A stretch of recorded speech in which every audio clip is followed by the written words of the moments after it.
Nous voici de retour après une petite pause pour ce cours donc consacré à la démonstration et à la persuasion, donc à l'expression écrite et orale. Euh, on est dans le chapitre consacré aux termes, les termes qu'on emploie, et on a bien discuté de toute la difficulté pour choisir les bons termes, à la fois pour soi, pour s'assurer d'avoir un raisonnement qui ne soit pas faussé, mais également le problème de communiquer et d'être sûr que les gens en face de nous comprennent également les mêmes choses. Euh, Ça, c'est la première opération de l'esprit. On va passer à la deuxième, mais avant, encore une petite chose à vous dire sur ce fameux traité qu'Aristote consacre au terme. Hein. C'est le premier traité, je vous ai dit tout à l'heure, c'est le premier traité de l'Organon d'Aristote, donc qu'on appelle les catégories. Alors pourquoi on l'appelle les catégories? Eh bien parce que dedans, il va donner des catégories de chacun des termes. Donc, non seulement il va dire ce que c'est qu'un terme, etc., mais il va les catégoriser. Euh, et donc, selon lui, toutes les idées, tous les concepts peuvent se ranger dans l'une des 10 catégories de termes, qui correspondent chacun à une question. Donc, il y a des termes qui relèvent de la substance. Ça correspond à la question, qu'est-ce que c'est? Il y a des termes qui correspondent à la quantité. De quelle grandeur? Alors, quantité, une mesure quelconque. Hein. Bon. Il y a des termes qui portent sur la relation. C'est-à-dire, on a un concept et on va dire quelque chose de ce concept qui va présenter une qualité. Euh, il y a des termes qui ont trait au lieu, qui répondent à la question où. Des termes qui ont trait au temps, quand. Alors, hier, si je prends le terme hier, on parle du temps. Il y a des termes qui ont trait à la position. Dans quelle situation? Si vous dites que vous êtes assis, debout, etc. Bon. Il y a des termes qui ont trait à la manière. De quelle façon? Vite. Ça, c'est un terme qui peut indiquer la manière. Des termes qui évoquent l'action. Que fait-il? Elle mange, par exemple. Vous voyez? Et donc, ça, c'est une action.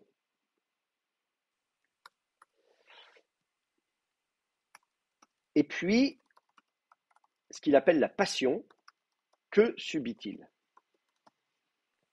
J'en ai 10 là. 1, 2, 3, 4, 5, 6, 7, 8, 9. J'en ai oublié. Alors attendez. Ah oui, j'ai oublié la qualité, pardon. La qualité, donc la question ayant quelle qualité? Bon voilà, donc vous avez 10. Alors, évidemment, on peut discuter, 10, pas 10. C'est évidemment symbolique, les 10 doigts de la main. On pourrait évidemment regrouper certains, on pourrait compléter, etc. Donc voilà, je ne suis pas là pour discuter dans le détail. Ça, c'est d'ailleurs la scolastique, donc les logiciens qui ont, dans la tradition, ont suivi Aristote, notamment au Moyen-Âge, etc. Donc, on appelle la scolastique. Ils se sont posé la question, on n'en a pas 10, on en a tant, et machin, bon, bref.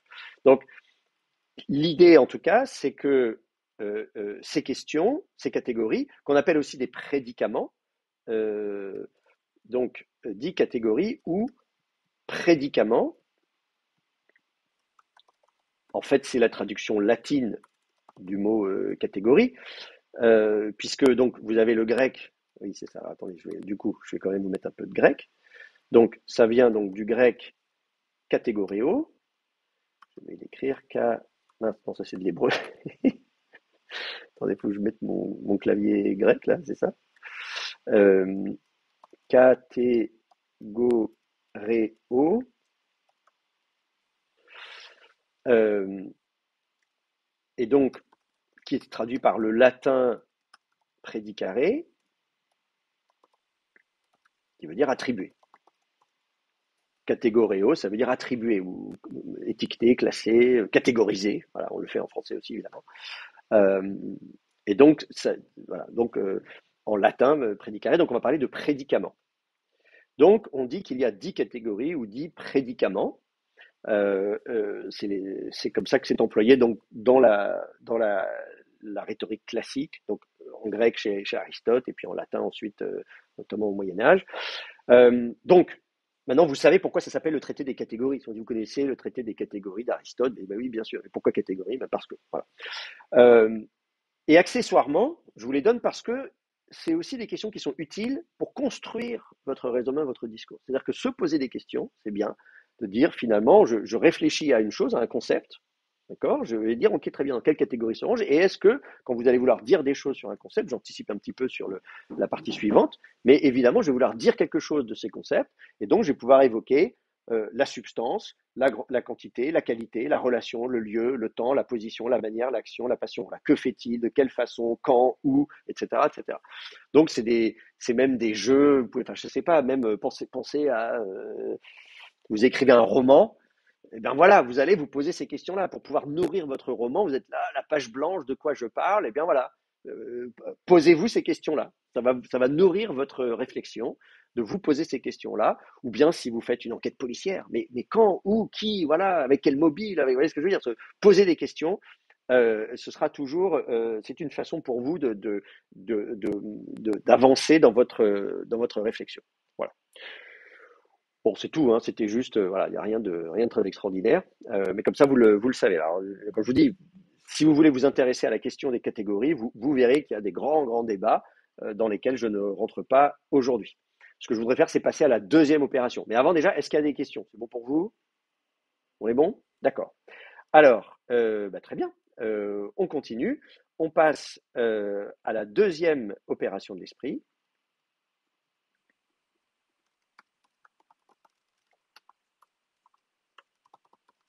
qui s'appelle le jugement. Donc, on en a parlé. Donc, il y a 3 opérations. La première, c'était la simple appréhension. La deuxième, c'est le jugement. On passe à l'étape suivante. Donc, la première étape, la simple appréhension, consiste à créer des concepts mentaux, leur donner l'existence, hein, je pense, avec le simple critère qu'il n'y ait pas de contradiction, c'est la non-contradiction. On peut imaginer tout ce que je veux tant qu'il n'y a pas de contradiction. Et ensuite, et ensuite, avec ces concepts, on fait des termes, voilà, et on choisit bien ces termes.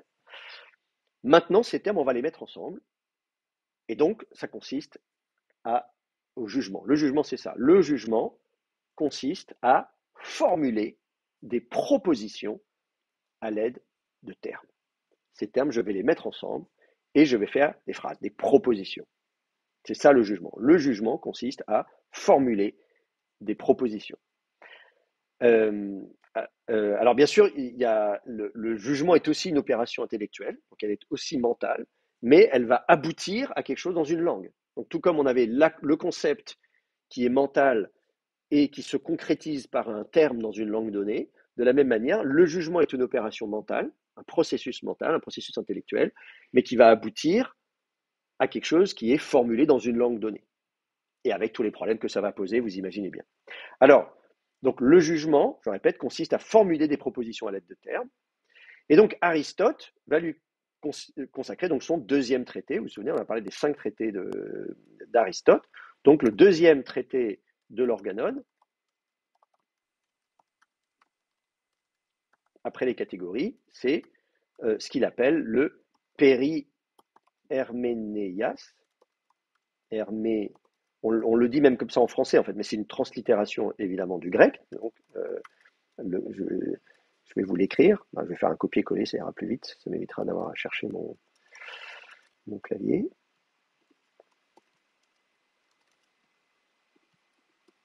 Oups, voilà. Périherménéias. Donc au sujet de l'interprétation, littéralement, hein, de l'interprétation.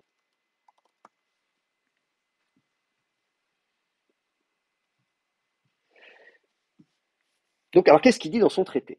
On va regarder ça et on va regarder ce que c'est qu'un jugement. Donc, à la base, qu'est-ce que c'est qu'un jugement? Voilà, on a parlé des termes, on prend deux termes et en fait on va les relier. C'est tout simple.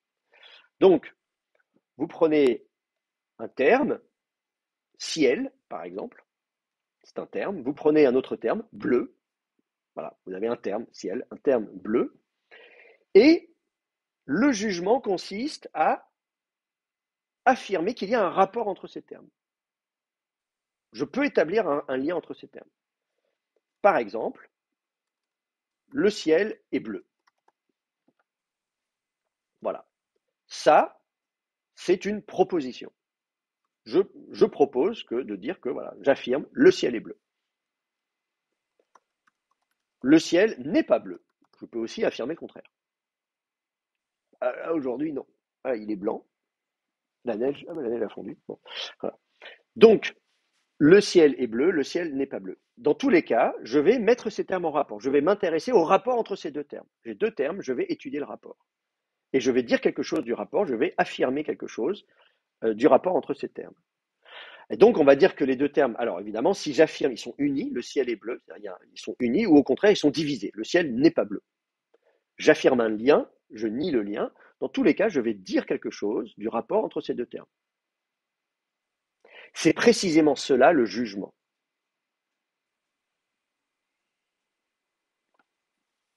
Le jugement, c'est l'affirmation d'un rapport entre deux termes, un rapport d'union ou de division. Ils vont ensemble ou au contraire, ils ne vont pas ensemble. Donc, le jugement dit le vrai et le faux. Quand je dis ciel, ok, je conçois la notion de ciel, j'utilise le mot français ciel, heaven en anglais, ce que vous voulez, etc. J'ai un terme, j'ai rien dit du ciel. Donc la question, c'est pas de savoir si c'est vrai ou c'est faux. J'ai un terme, voilà, le terme, il existe ce terme. Voilà, je crée la notion, je crée le terme, bon, il a été créé avant moi, mais voilà, je crée ça. Mais je ne dis rien du ciel. Donc il n'y a pas de notion de vrai ou de faux à l'échelle des termes. Dans la première opération de l'esprit, on n'est pas à l'échelle de dire le vrai et le faux. On a des concepts. On n'a rien dit de ces concepts, on n'a pas dit le vrai et le faux à propos de ces concepts. Ils existent, c'est tout. Quand je dis ils existent, c'est même pas de réalité matérielle, hein. Je peux exister dans ma tête, hein. Et donc c'est à l'étape suivante, à l'étape du jugement, et c'est pour ça qu'il appelle ça le jugement. Il appelle ça le jugement parce qu'il dit le jugement, il va dire le vrai et le faux. C'est ça le jugement, c'est de dire quelque chose, d'affirmer quelque chose. Donc je peux concevoir la couleur bleue, très bien, mais voilà, l'existence de ces concepts suppose uniquement l'absence de contradiction. Ciel, c'est un concept, il n'y a aucune contradiction. Bleu, donc voilà. Donc on évoque simplement l'essence de ces termes sans rien dire d'eux. Donc à l'échelle du jugement, on va évoquer leur existence actuelle. Bon, très bien, tu as le concept de ciel, mais dis-moi quelque chose à propos de ce concept de ciel. Dis-moi quelque chose à propos du bleu. Le ciel est bleu. J'affirme quelque chose. Ah, là, je parle de leur réalité concrète. Là, je regarde ce qui se passe. Là, j'évoque leurs caractéristiques. Là, je vais dire quelque chose. Et donc, ça, c'est le processus mental. Ça se passe encore dans ma tête. C'est un processus intellectuel où j'ai ce jugement. Et donc, l'idée, le jugement, il est dans ma tête. Et ensuite, il faut formuler le jugement, c'est-à-dire l'exprimer dans une langue donnée. Et ça va donner donc des propositions. La proposition, c'est l'expression écrite ou orale d'un jugement. Alors, là encore, j'insiste à nouveau sur cette distinction parce qu'il n'est pas rare euh, qu'un jugement soit mal exprimé. C'est-à-dire que la proposition soit mal formulée. Donc, si vous formulez mal votre proposition, il va y avoir un écart entre le jugement que vous formulez dans votre, donc l'idée que vous vous faites, le jugement que vous formulez, vous prenez deux concepts, vous dites voilà, moi j'ai quelque chose à dire à propos de ce concept, et ce processus intellectuel il est là, mais ensuite, quand vous allez formuler votre proposition, il va y avoir des problèmes, alors soit au niveau des termes, bien sûr, soit au niveau de la façon dont vous allez formuler la proposition avec des ambiguïtés, y compris dans la syntaxe. L'ordre des mots dans la phrase. Vous allez formuler une proposition. Les termes eux-mêmes peuvent être ambigus, on l'a vu tout à l'heure, les protestants ne croient pas au pape, d'accord? Il y a des problèmes dans les termes, mais aussi il peut y avoir des problèmes au niveau de la syntaxe.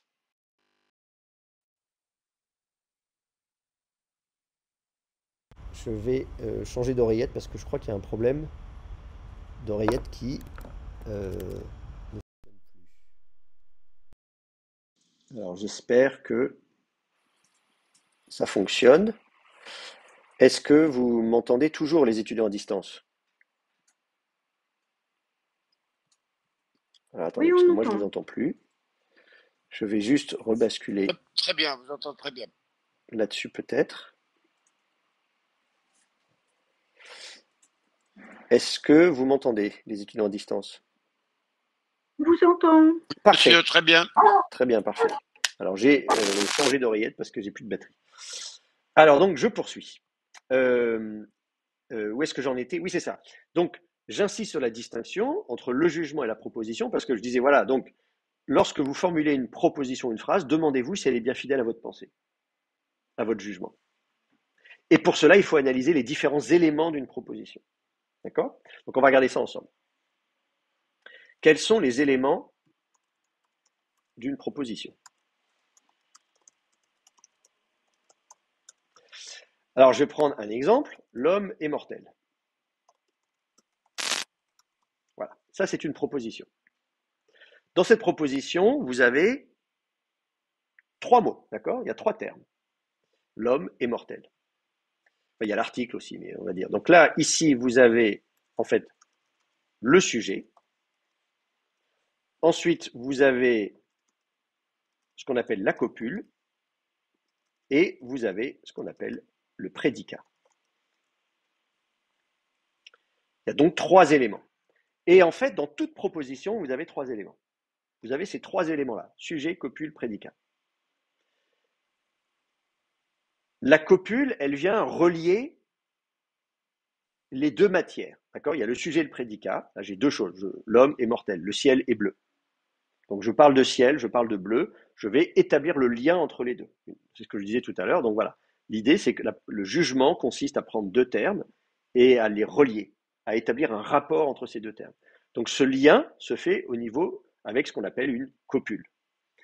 Euh, et donc ces deux éléments que la copule vient relier, c'est le sujet et le prédicat. Donc le sujet, alors en grec c'est onoma,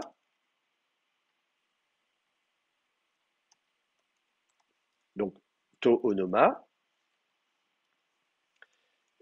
tac tac, et le prédicat, ça s'appelle to catégorie.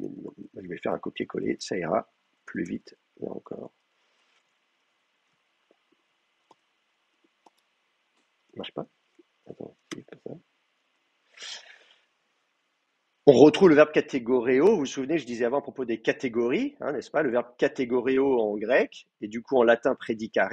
Donc vous retrouvez en fait le terme de ce qui est donc catégorisé et également le prédicat, qui est donc en passant par le latin et qui a abouti au terme français. Donc en français, on va parler de sujet et de prédicat. Voilà, on a les termes latins, mais c'est déjà évidemment en grec to onoma, to catégoruménon. Donc celui qui est catégorisé littéralement, catégoruménon, c'est du neutre, moyen passif, etc. Participe moyen passif.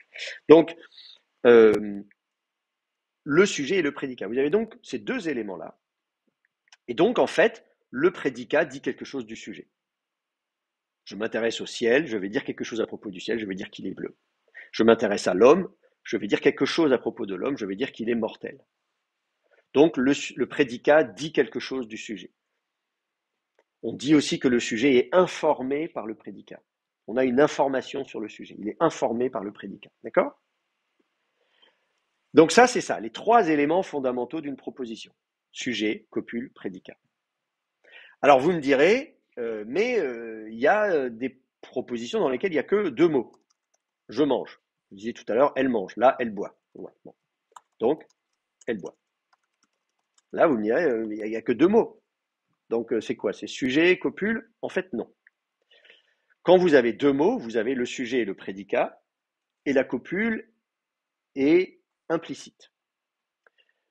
Par exemple, vous pouvez le formuler différemment. Vous pouvez dire, elle est buvante. C'est pas très bon en français, hein. Mais vous comprenez, en fait. L'idée, c'est que elle, c'est le sujet. Je parle de elle. Je veux dire quelque chose, c'est le prédicat, l'action de boire. Et donc, entre les deux, je pourrais mettre une copule. Elle est buvante. Voilà. Et en fait, c'est ça. Donc, quand vous dites elle boit, vous avez le sujet et le prédicat. La copule n'est pas exprimée. C'est d'ailleurs courant en hébreu, hein. Vous avez remarqué, vous avez fait de l'hébreu, vous avez vu qu'en hébreu, et pas qu'en hébreu, dans les langues sémitiques de manière générale, on n'a pas besoin du verbe être pour dire quelque chose. Voilà, voilà. Donc c'est pas toutes les langues qui ont besoin de mettre une copule. Et lorsqu'on utilise la copule, d'ailleurs, c'est pas toujours un verbe. En français, la copule, c'est le verbe être. Je suis, il est, elle est, etc. En hébreu, quand vous utilisez la copule, souvent, ça va être le pronom personnel.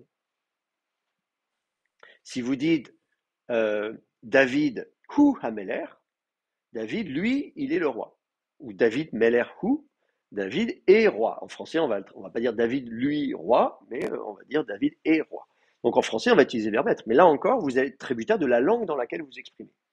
Donc, je voudrais que j'insiste bien encore, vous avez votre jugement qui est dans votre tête, et ensuite la langue que vous allez utiliser. Et donc, évidemment, voilà, ça va dépendre de la langue dans laquelle vous vous exprimez.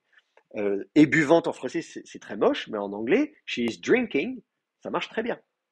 She is drinking, c'est comme ça qu'on le dirait en anglais. Elle est en train de boire. En anglais, on dirait pas she drinks, on dira she's drinking. Parce qu'elle est en train de le faire maintenant, je la vois, elle est en train de le faire. Bon, voilà. Donc ça, c'est la façon dont on s'exprimerait en anglais. Donc en anglais, on aurait la copule. Donc ça dépend d'une langue à l'autre, tout simplement. En français, donc c'est le verbe être. Alors, cela dit, notez que le verbe être, c'est pas simplement, il n'est pas uniquement à l'état de copule, bien sûr. Ça peut être une simple copule. L'homme est mortel, le verbe être. Si je dis Pierre est grand, bon, bah voilà, c'est le. Hier, je disais Bernard est juif. Bon, bah voilà, c'est juste une copule.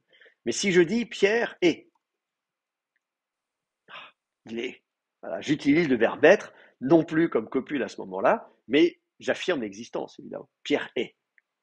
J'affirme l'existence de Pierre. Dieu est, Dieu existe. Vous voyez, bon. Donc, évidemment, là, c'est différent de ce point de vue-là.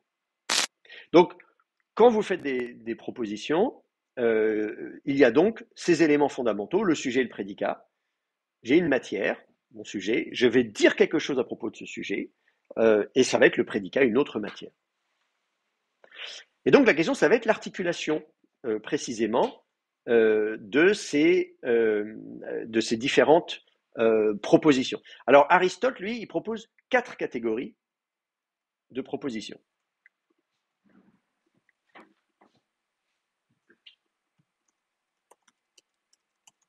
Donc Aristote propose 4 catégories de propositions.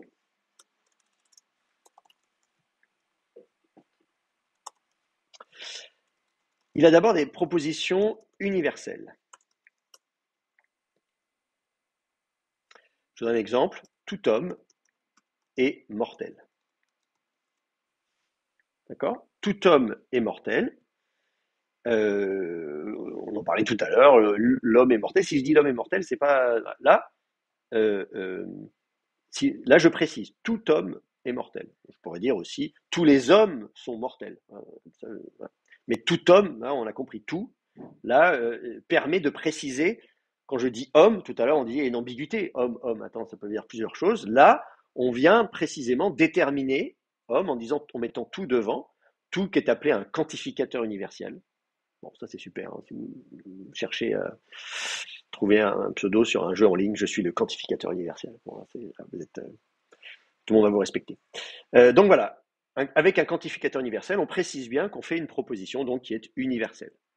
Deuxièmement, on va avoir des propositions particulières. Les propositions particulières, c'est de dire justement par opposition universelle, je ne dis pas tous les hommes, certains, mais pas tous. Donc on va le formuler en disant quelque homme est mortel. Quelque homme est mortel. Alors quelque, c'est-à-dire, il faut le comprendre comme un ou plusieurs. Voilà, c'est-à-dire c'est une sorte d'indéfini. Un indéfini. Un ou plusieurs hommes sont mortels. Voilà. Pas tous en tout cas. Voilà, pas tous, mais voilà. On ne sait pas. Bon, voilà. Donc là, on prend le terme homme, non pas dans son extension maximale, mais dans une partie de son extension. On ne prétend pas à l'universalité, je n'affirme pas que tous les hommes sont mortels, mais j'affirme que le prédicat s'applique à au moins une partie du terme. Ok, il y a l'humanité, mais au moins une partie de l'humanité est mortelle. Voilà. Je ne sais pas combien exactement, c'est indéfini, 1, 2, 3, 5, 1000, 1 million, mais une partie, mais en tout cas, quelques homme est mortel. Ensuite, vous allez avoir des propositions singulières. Singulière, ça veut dire un seul. Cet homme est mortel. Quand je parlais tout à l'heure qu'on disait l'homme est parti s'est enfui par la fenêtre, par la porte, etc. C'est un seul et pas les autres. Donc là, le terme homme est réduit à un seul élément ou un seul individu. Donc voilà, donc vous avez une extension du plus grand au plus petit. Et puis la quatrième catégorie, c'est ce qu'il appelle des propositions indéfinies. C'est précisément celle où il y a ambiguïté. C'était le point de départ tout à l'heure. L'homme est mortel. Voilà. L'homme est mortel. On dit attends, l'homme, qui ça? Est-ce que c'est un seul, donc proposition singulière? Est-ce que c'est l'homme de manière générale, mais pas forcément tous, donc proposition particulière? Ou bien est-ce que là, c'est vraiment universel? Tu prétends l'université, tous les hommes sont mortels sans exception. Oui. Donc il y a ces quatre catégories de propositions. Donc là encore, Aristote nous invite à réfléchir. Quand nous formulons des propositions, évitons les ambiguïtés, parce que si vos propositions sont ambiguës, vous risquez des erreurs de raisonnement. Une autre source d'ambiguïté, c'est quand on va accoler plusieurs propositions, qu'on va mettre les propositions ensemble, les propositions composées. Et même là, il y a des exercices très drôles à faire, avec des carrés logiques, etc. Ce qu'on appelle les propositions composées. Une proposition composée, vous mettez deux propositions ensemble ou deux éléments ensemble. Là encore, il y en a plusieurs. Il y a ce qu'on appelle les propositions copulatives, c'est-à-dire vous utilisez la conjonction et. Je vous donne un exemple. L'homme et la femme sont mortels. Vous voyez, quand vous dites ça, vous dites les deux. L'homme et la femme sont mortels. Bon, on peut dire très bien. Là, vous avez relié deux propositions, vous mettez les deux ensemble. Autrement dit, là, c'est le sujet, l'homme et la femme, est composé de deux éléments, deux termes, et le prédicat s'applique aux deux. C'est ça qu'il faut comprendre. Dans ces cas-là, si vous dites l'homme et la femme sont mortels, qui est mortel? Oui, l'homme, oui, la femme aussi. Et à ce moment-là, il faut comprendre l'homme comme étant l'être humain de sexe masculin. Vous pouvez aussi joindre carrément deux propositions. Vous pouvez dire l'homme est mortel et Dieu est immortel.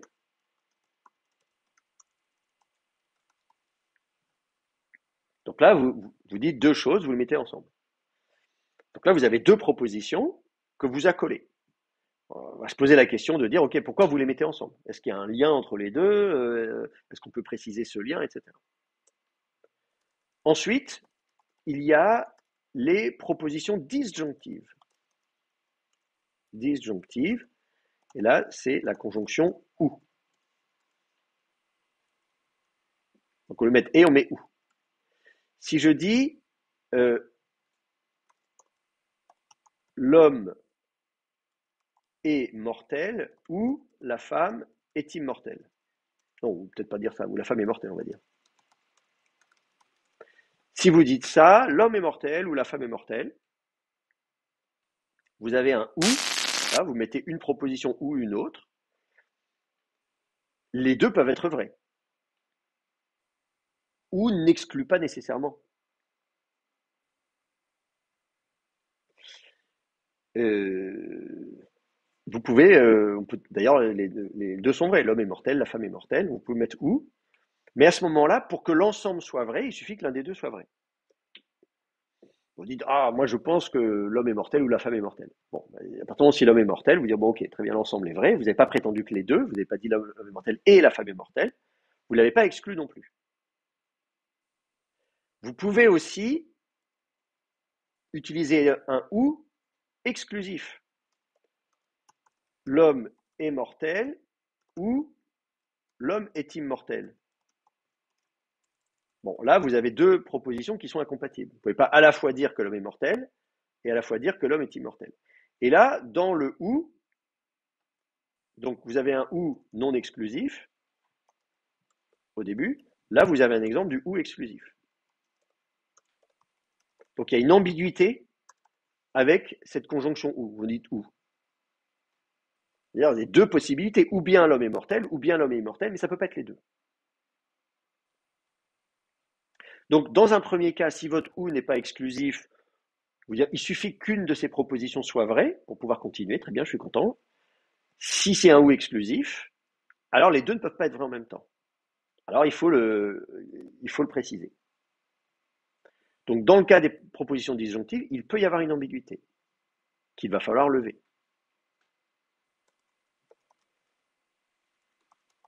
Autre type de proposition composée, les propositions conditionnelles, et qui peuvent être là encore source d'ambiguïté.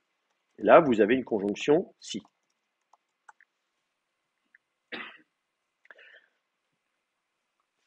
Si il se passe ceci, machin, etc., etc. Bon, je vous donne un exemple. S'il pleut, je prends mon parapluie.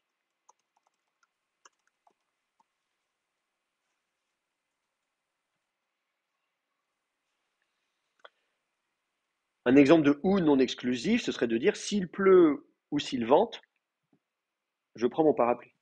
Les deux peuvent être vrais, puis à la fois du vent et de la pluie. Mais à partir du moment où l'un des deux est vrai, l'ensemble est vrai, et donc je prends mon parapluie. Vous voyez ce que je veux dire? C'est un cas d'un ou non exclusif. S'il pleut ou s'il fait froid, je prends mon parapluie. Voilà, il peut faire les deux. Bon, voilà. Et donc le si, donc une proposition, là on a une proposition conditionnelle, s'il pleut, là, ça c'est la condition. Et puis ça c'est donc il y a deux propositions en fait. Il pleut, c'est une première proposition, je prends mon parapluie, c'est une deuxième proposition. Donc la proposition conditionnelle, elle énonce une relation entre deux propositions. Vous avez deux propositions et on va mettre en relation ces deux propositions de telle sorte que la seconde découle de la première. C'est ça qu'on dit, d'accord? Proposition conditionnelle, vous avez deux propositions qui sont mises en relation et on vous dit la seconde découle de la première. La première proposition, on l'appelle l'antécédent. La deuxième proposition, on l'appelle le conséquent.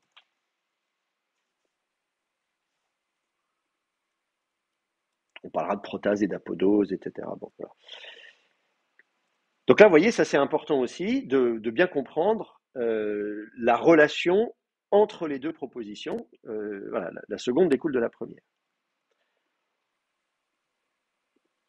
Autre exemple de propositions complexes ou composées, les propositions causales.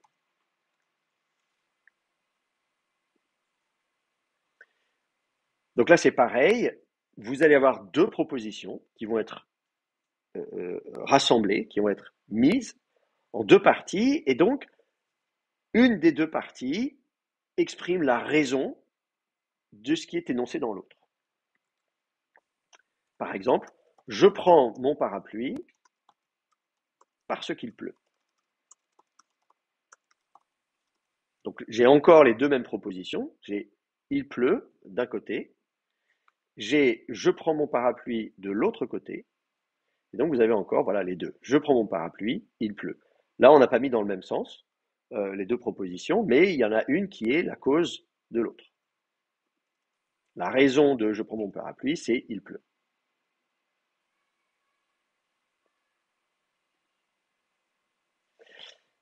Alors, les propositions causales sont en réalité des syllogismes incomplets. Mais comme on n'a pas encore parlé des syllogismes, je ne préfère pas trop vous en parler maintenant. Euh, voilà, je ne vais pas en parler maintenant, mais voilà, on y reviendra. Ensuite, j'ai encore, bon, pas grand-chose, on va passer vite là-dessus parce que ça ne sert à rien de... Bon. Vous avez des propositions relatives. Les propositions relatives, c'est des propositions partielles qui sont reliées par des propositions, par des particules relatives, tel père, tel fils. Bon, voilà. Vous dites, vous mettez en lien le terme père, le terme fils, et vous allez simplement les relier comme ça. Et puis je vois que l'heure tourne, donc je me dépêche. Proposition adversative.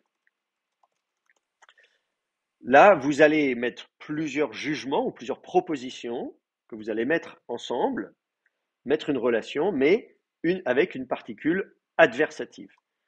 L'homme est mortel, mais Dieu est immortel. Vous voyez, donc tout à l'heure, on les avait mis ensemble, hein, l'homme est mortel et Dieu est mortel.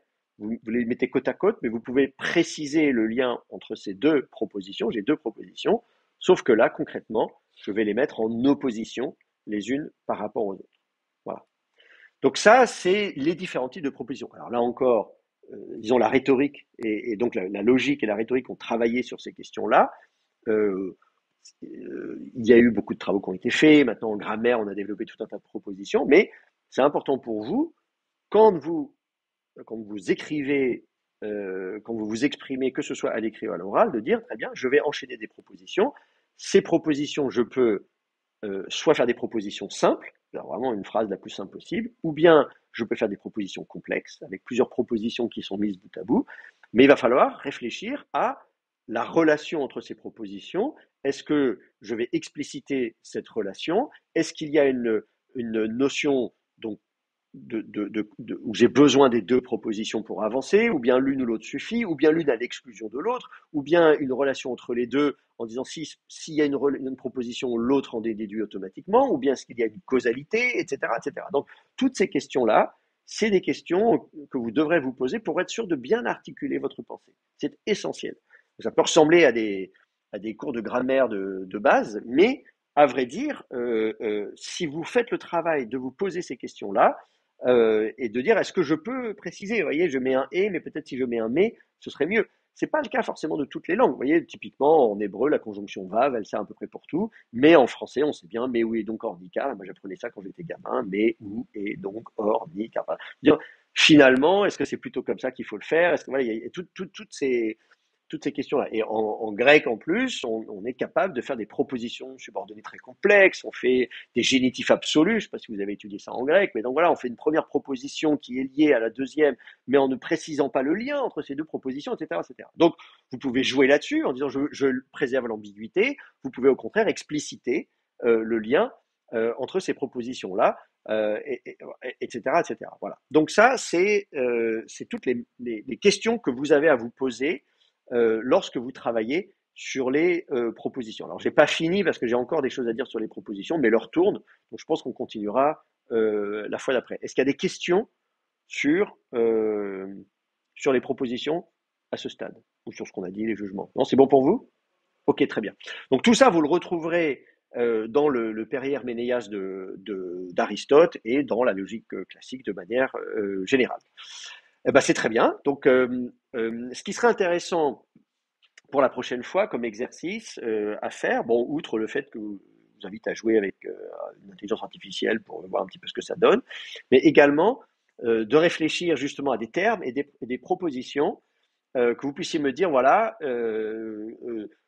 un exemple concret dont vous avez eu besoin d'une situation qui vous concerne passé ou actuel, si vous êtes en train de travailler sur un, je sais pas, sur un devoir ou n'importe quoi, en disant, mais voilà, tel terme, j'ai réfléchi, et donc je pense que finalement, j'ai plutôt utilisé tel terme plutôt que tel autre. Qu'est-ce que vous en pensez? Ou il y a une ambiguïté? Est-ce que ce terme-là, pour vous, il évoque quoi, etc. Donc on pourra discuter si vous réfléchissez à des termes, et puis également des propositions.